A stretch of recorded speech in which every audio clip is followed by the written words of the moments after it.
여러분 요즘에는 인스타그램 뭐 아니면 페이스북 뭐 유튜브 쇼츠까지 이 짧은 영상들 쇼츠, 릴스 그리고 수많은 글, 홍보물, 뭐 AI 엄청난 데이터가 쏟아지는 시대 아니겠어요?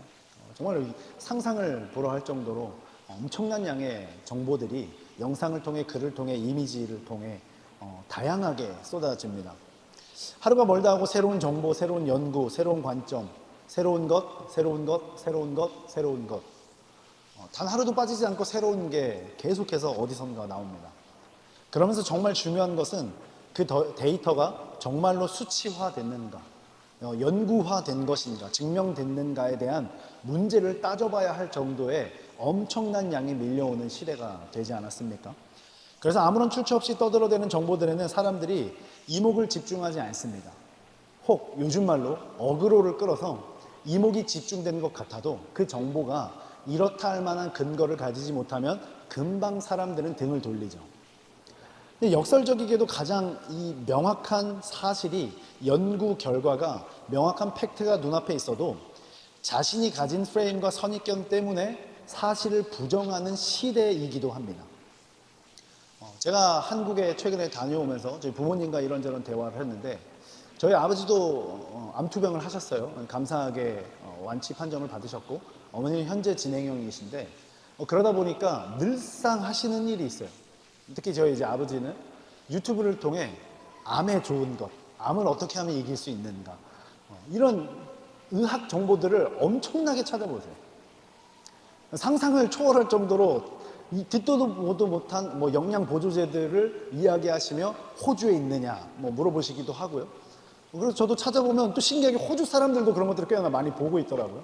그런 것들이 있어요. 근데 정말로 의학적으로 증명이 됐는가는 미지수인 경우들이 정말 많다는 거죠. 그냥 누군가가 조금 먹어보니까 누군가가 추천을 받아서 실행해보니까 좋더라 정도의 이야기, 그런 것들이 유튜브나 기타 여러 가지 영상 매체, 이미지 매체들을 통해서 우리에게 다가오는 거예요. 근데 그러다 보니까 의사가 하라는 것, 하지 말라는 것만 해도 사실은 환자는 버거운데 그런 것들은 뒤로 한 채 내가 의사가 내 스스로 주치의가 돼서 그 정보를 맹신하는 경우들이 참 많이 있습니다. 우리가 살아가는 시대가 가짜 정보에도 굉장히 민감하고 예민함을 갖고 있지만 진짜 정보에 대해서는 반대로 너무나도 둔감하고 어리석음을 갖고 있기도 하다라는 거예요. 어쩌면 이런 것이 너무 많이 쏟아지는 정보와 지식의 사회 가운데 찾아오는 부작용이지 않을까 생각하게 됩니다. 이런 것들을 심리학적으로 확진 편향이다. 지난 몇 주 설교를 하며 중간중간 언급을 했던 것 같아요. 확진 편향. 이 확진 편향에 빠진 사람들에게는 진실은 별로 중요하지 않아요. 그래서 오직 자신의 체계가 유지되느냐, 자신의 체면을 구기지 않을 수 있느냐 없느냐, 이런 문제에 대해서 굉장히 민감하게 반응하는 사람들이 확진 편향에 빠진 사람들 아니겠어요? 오늘 계속해서 보고 있는 이 9장의 본문에서 날 때부터 맹인, 장님, 앞을 볼 수 없는 자가 눈을 뜨게 된 사건, 그리고 그 이후에 고난을 다루고 있는 장면입니다. 기적이 일어났음에도 불구하고 종교 기득권자였던 바리새인들은 그 사건을 보고 축하와 격려가 아니라 분노합니다. 그들에게 이 치유 사건은 축복이 아니라 자신들의 율법 체계가 침범받는, 기득권을 뒤흔드는 사건이라는 것을 아주 잘 알았던 거죠.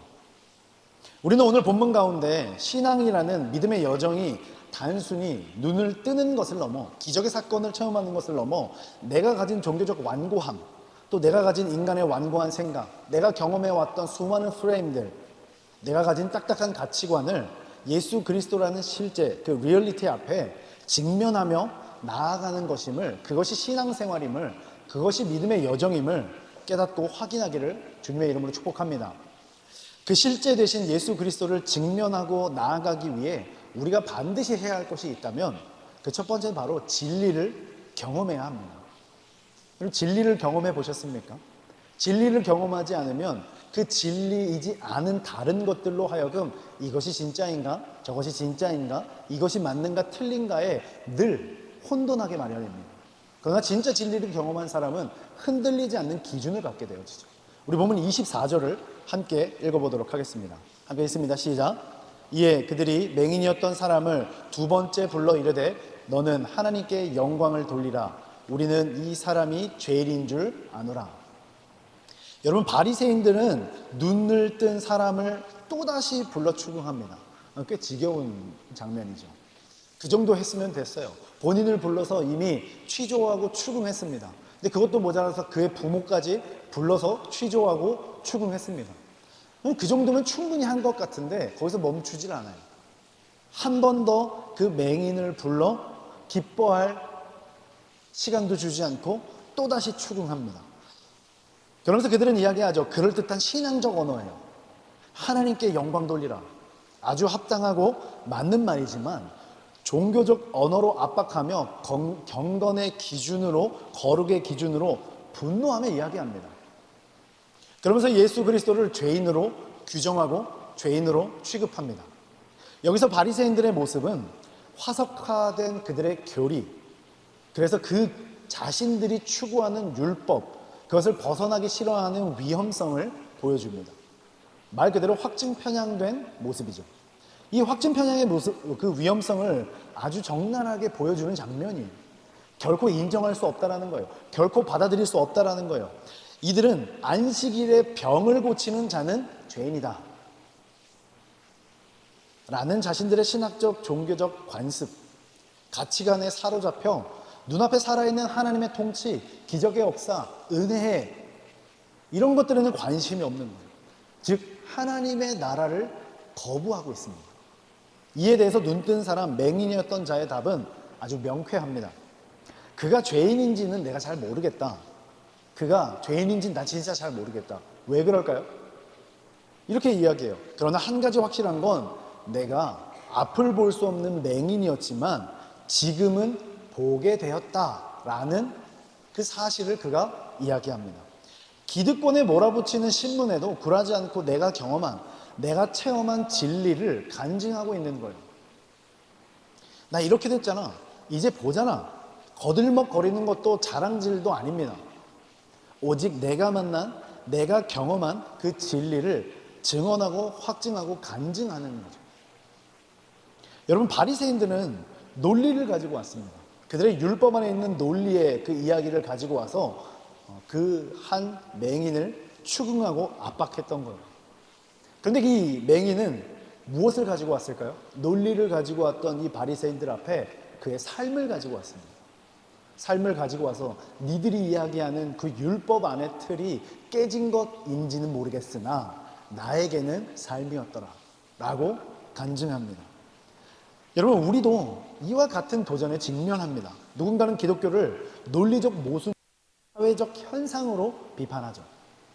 그때 우리가 내놓아야 할 대답은 현란한 변증이나 대단한 논증이 아니라 내가 예수 그리스도를 만나 내 삶의 어둠이 물러갔다.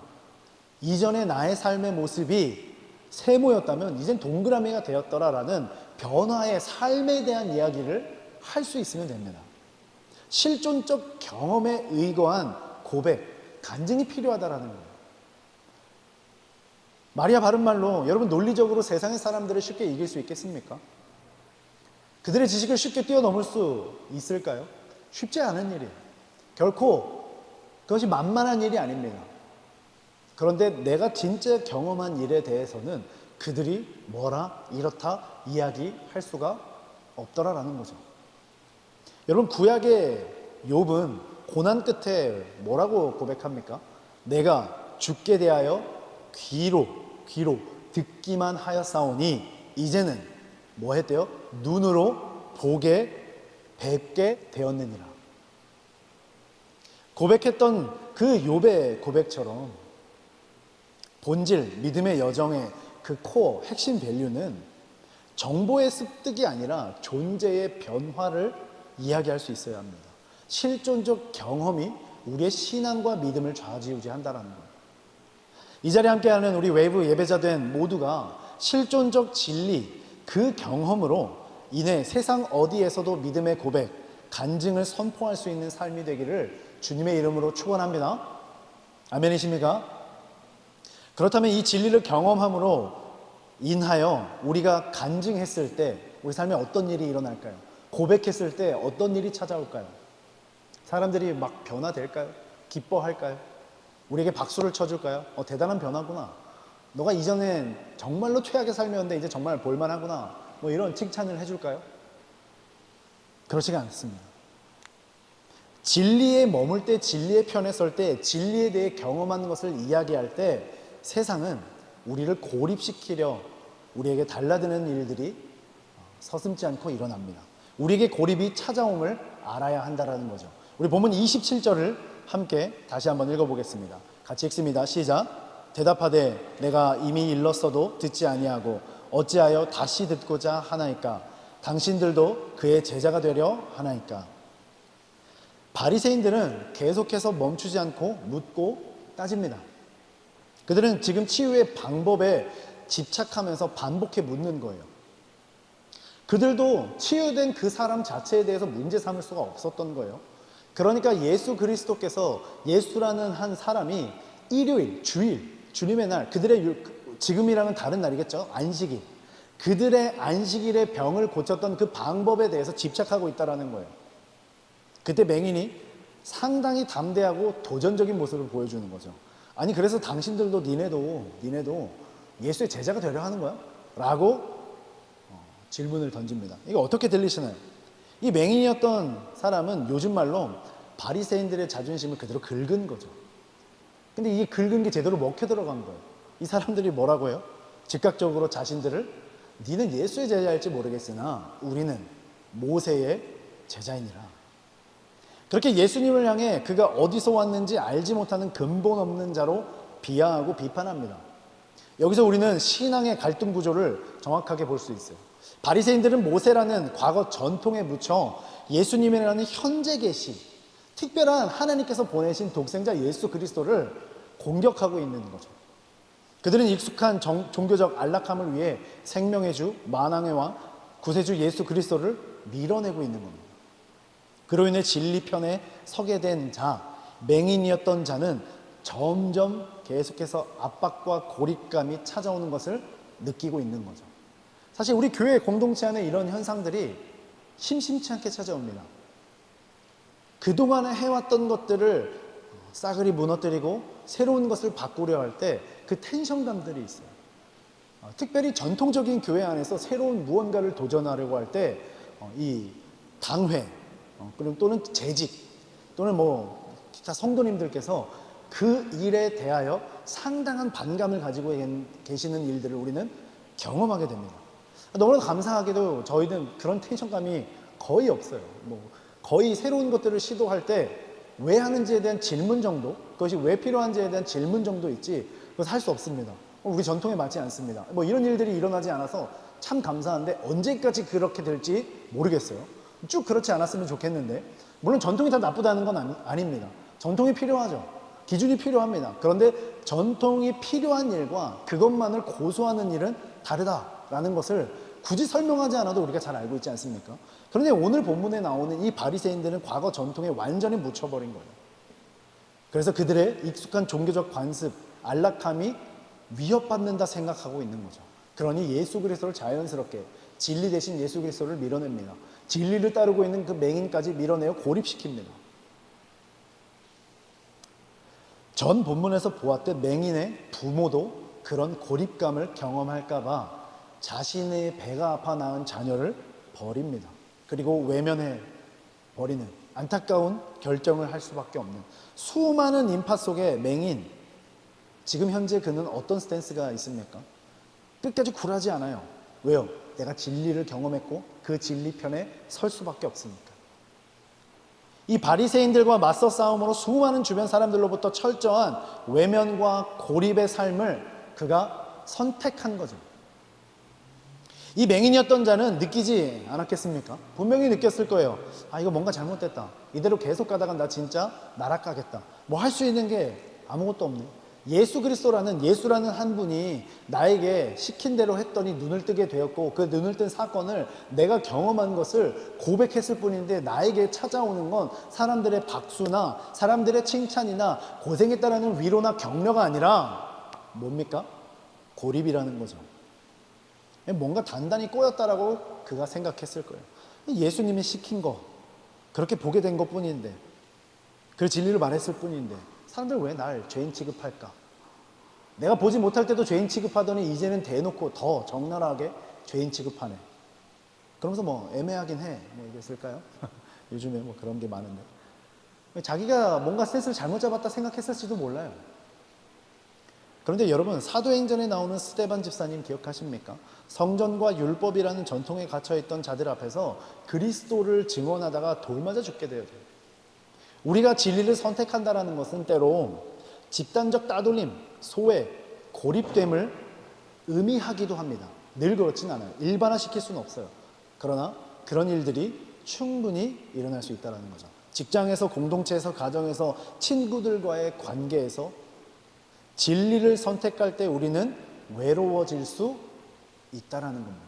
그런데 이 외로움을 쉽사리 선택하지 못해요. 왜요? 사람은 기본적으로 하나님께서 이 땅을 처음 창조하셨던 그때를 보아도 알 수 있듯이 아담은 애초부터 짝이 없었지만 그가 외로워하는 것을 보고 하나님이 보기 좋지 않게 여기셨다라고 성경은 기록합니다. 우리는 외로움을 잘 견디지 못하는 존재예요. 그래서 집단적 따돌림이나 집단적 고립감을 경험해야 할 때 꽤나 버거움을 느낄 존재입니다. 그래서 여기 계시는 저희 공동체의 특징 중 하나가 MBTI I가 많아요. 그래서 혼자 있기를 좀 즐겨 하시는 분들, 너무 활동적인 걸 하고 싶어 하지 않으시는 분들, 저도 그런 성향이 굉장히 강한 편인데, 그런데 여러분, 그거는 선택적일 때 내게 충전이 되는 거예요. 선택적으로 내가 그것을 할 수 있을 때. 그런데 나의 선택과 무관하게 환경적으로 그렇게 외로움과 고립감이 찾아올 때면 그렇게 힘들 수가 없어요. 그 외로움이 외로움이라는 말로 너무나도 부족하게 됩니다. 그게 인간이라는 거예요. 그것이 언제 일어날 수 있다고요? 우리가 진리를 선택할 때, 진리 앞에 설 때, 예수 그리스도 편에 서게 될 때 우리는 외로워질 수 있다는 거예요. 그러나 진리는 다수로 결정되는 것이 아님을 기억해야 합니다. 이 맹인이 보여준 담대함은 맹인된 그가 참 빛을 보았기에 어두운 가운데 앉아 있었던 그 권세자들을 두려워할 필요가 없게 된 거죠. 우리는 어떻습니까? 우리도 진리를 보았고 경험했고 체험했습니다. 그래서 우리에게 부어지는 은혜를 기대하고 갈망합니다. 그런데 그럼에도 불구하고 우리는 세상의 권세자들 앞에, 권력자들 앞에 두려워하는 모습이 늘 저와 여러분들의 삶 가운데 있더라라는 거죠. 진리는 나름 좋다라는 거죠. 하나님의 말씀을 나름 사랑한다라는 거예요. 예배하기를 꽤나 힘쓴다라는 거예요. 예수님 꽤 괜찮다라는 거예요. 그런데 결코 예수 그리스도로 인한 고립은 싫다라는 거죠. 고립 앞에 주눅드는 거예요. 위축됩니다. 작아집니다. 그러나 오늘 이후로 이 예배의 자리를 다시 일어나 세상으로 나아가는 그 발걸음 가운데 우리 모두는 본문 속 맹인과 같이 담대함으로 서서 나아가는 삶이 되기를, 그럼에도 불구하고 진리의 편에 서기를 마다하지 않는 삶이 되기를 주님의 이름으로 축원합니다. 아멘이십니까?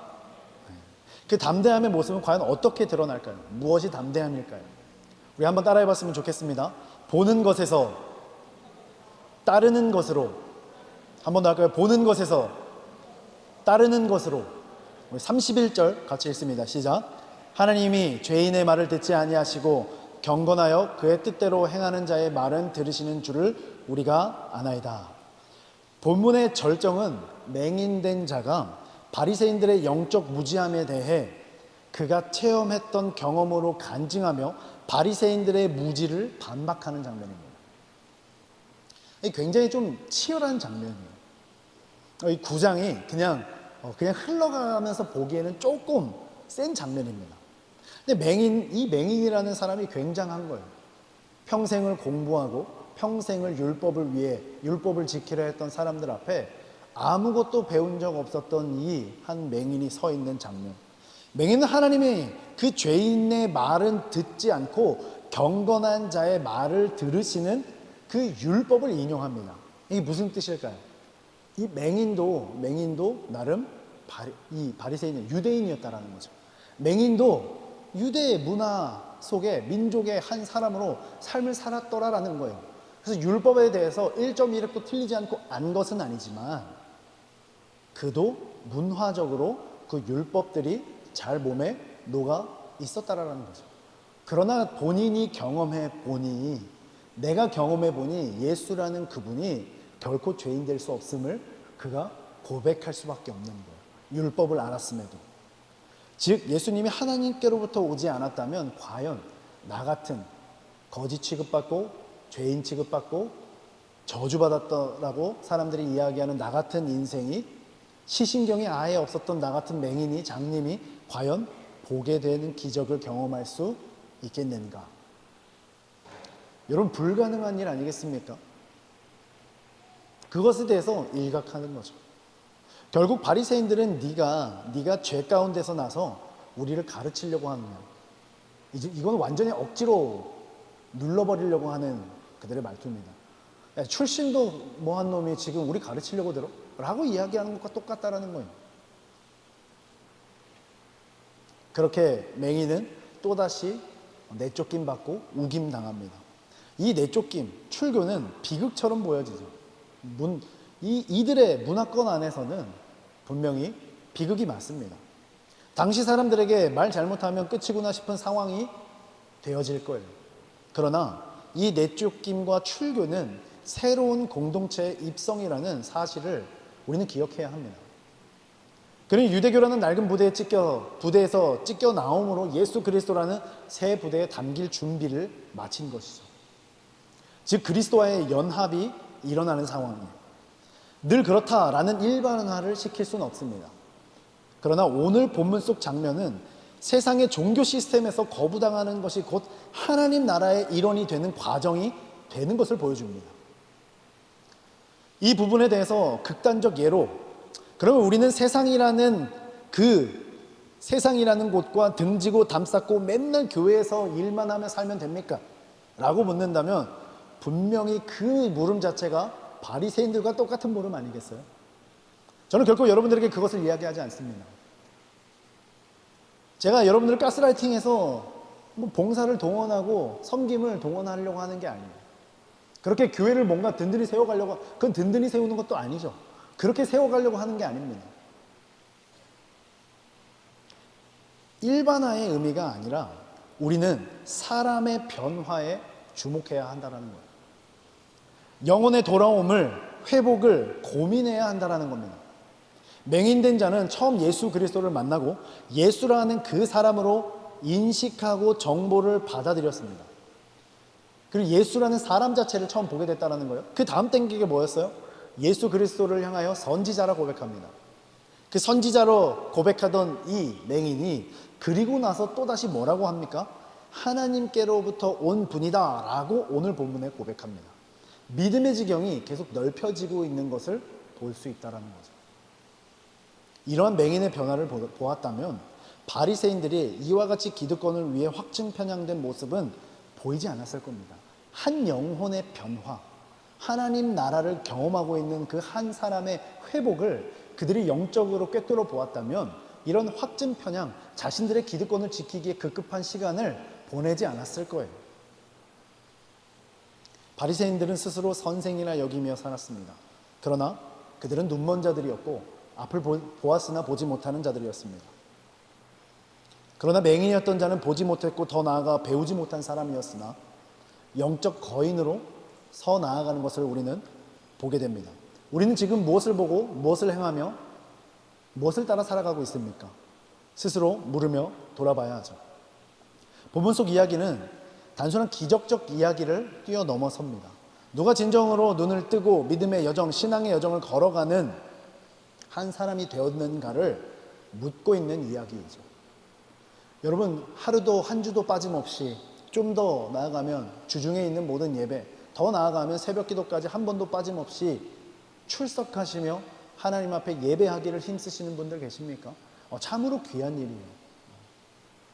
닮아도 더 닮아야 할 일입니다. 그러나 그것이 나의 무기가 돼서는 안 됩니다. 그것이 나의 신앙의 기준이 돼서는 안 됩니다.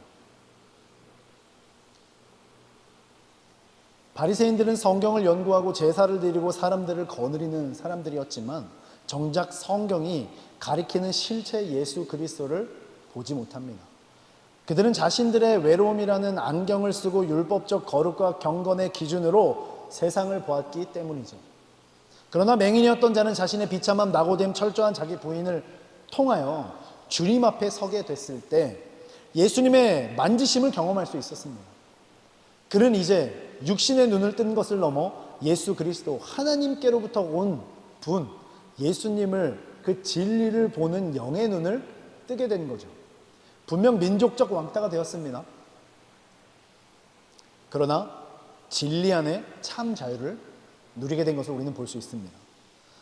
여러분, 세상의 시스템이 주는 안정감을 잃었으나 하늘의 평안을 얻었다라는 거예요. 우리 삶을 돌아보며 고민해 봅시다. 혹시 우리도 모세의 제자임을 자처하며 내 신앙의 경력과 지식 뒤에 숨어 살아계신 예수 그리스도의 역사를 외면하고 있는 것은 아닌가? 혹 세상의 눈총이 두려워 내가 본 진리를 경험한 그 예수를 고이고이 모셔두고 차곡차곡 쌓아두려고만 하고 있는 것은 아닌가? 여러분, 진리는 분명히 우리를 자유케 합니다.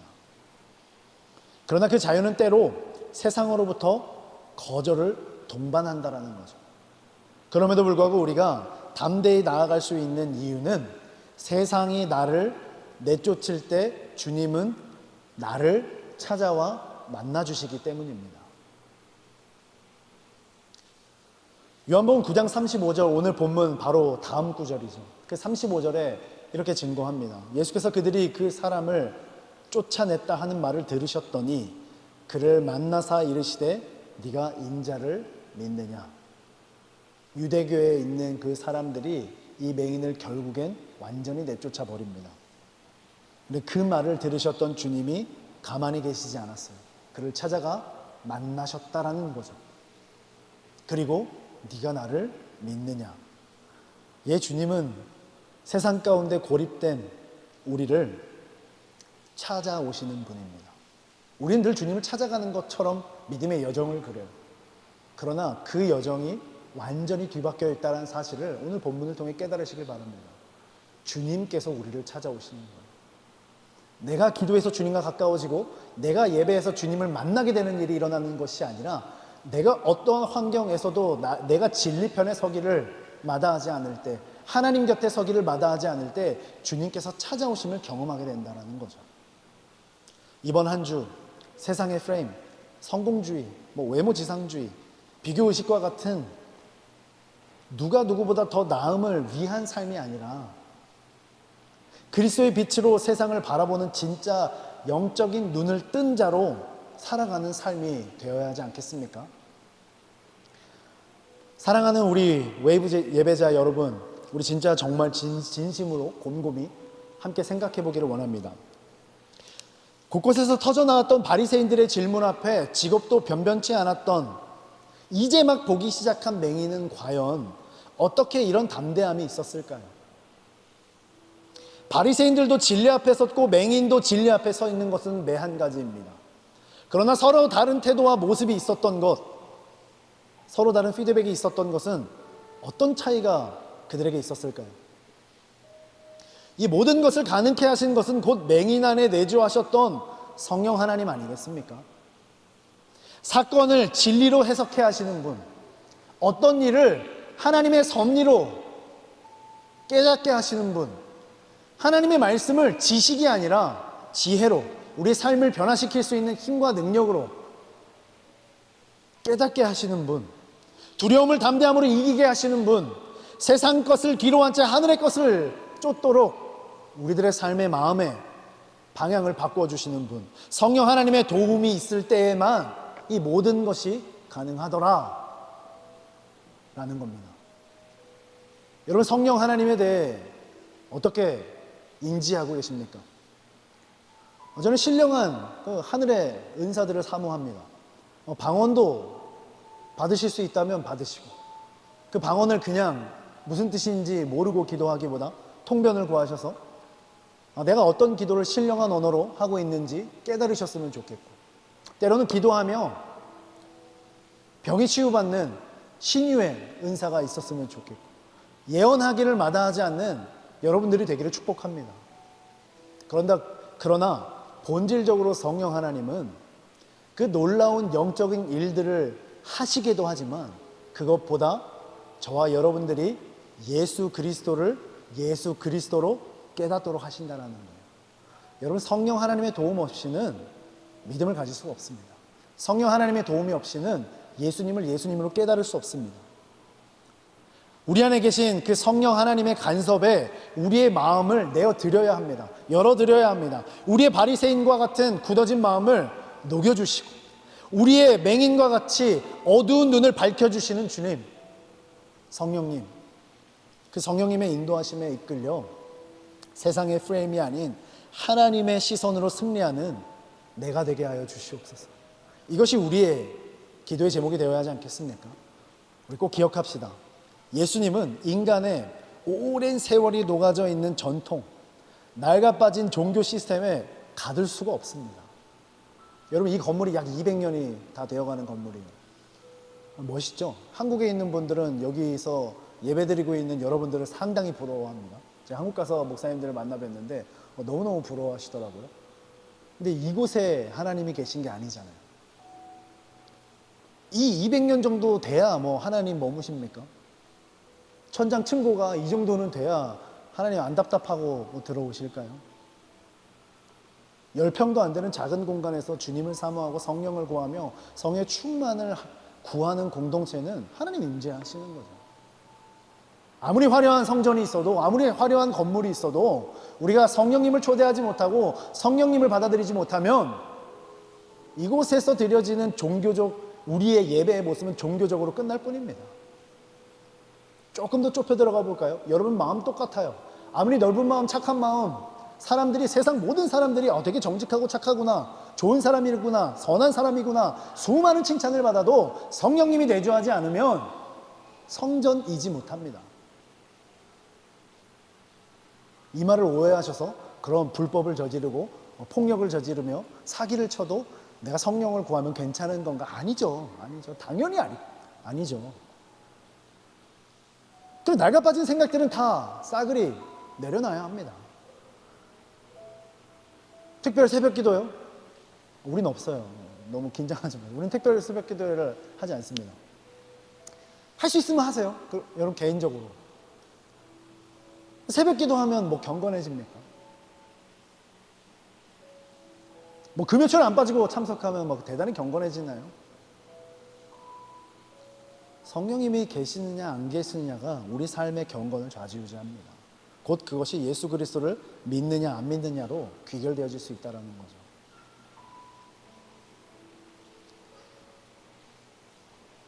예수님은 단순히 눈만, 육체적 질고만 고치시는 분이 아닙니다.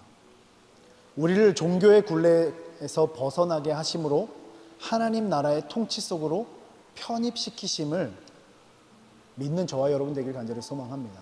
그래서 하나님의 나라는 죽어서 가는 곳이 아니라 지금 이 순간부터 하나님의 나라가 도래하게 되는 거예요. 하나님의 나라는 육체의 죽음을 맞이하고 가는 것으로 우리가 쉽게 생각하지만 하나님의 나라는 하나님을 믿는 백성들이 하나님의 마음을 가지고 성령님의 인도하심 받아 하나님의 말씀을 온전히 따르며 살아갈 때 하나님의 나라가 도래합니다. 그의 삶이 조금씩 교정되고 변화되어지며 하나님이 기뻐하시는 것이 무엇인지를 고민하고 씨름함으로 하나님의 나라가 증거된다.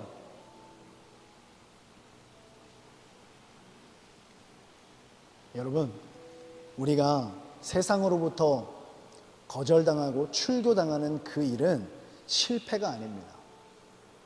성령님께서 인도하시는 예수 그리스도의 고난에 동참하는 영광스러운 초대라는 사실을 기억하시며 그 일을 사모하는 저와 여러분 되기를 주님의 이름으로 축복합니다.